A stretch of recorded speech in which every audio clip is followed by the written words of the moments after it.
কি ইয়েতে করছো? একটা কিন্তু বেঁকে করতে হবে, এমনি বড়তে ছেড়ে দেবো। কিচ্ছু বলতে হবে না, এমনি ছেড়ে দেবো, কোনো কথা নেই, কিছু নেই, এমনি ছেড়ে দেবো।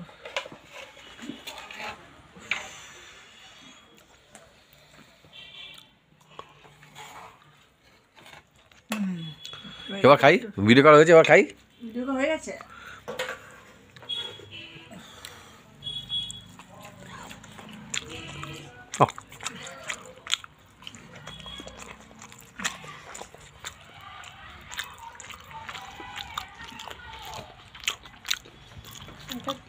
বাবা কালকে বার্গার খাবো, কালকে ছুটি,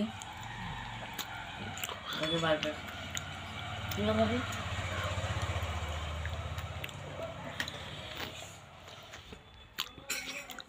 এটা দুধ পুলি বলে। হয়ে গেছে। হ্যাঁ, এটাকে দুধ পুলি বলে তো। দুধ পুলি, এই দুটো প্যাকেট ভাগ করে খেয়ে শুয়ে পড়বো আমরা, আর বেশি কিছু খাবো না রাতে, ভাত পাত দরকার নেই। চুরি কি হবে?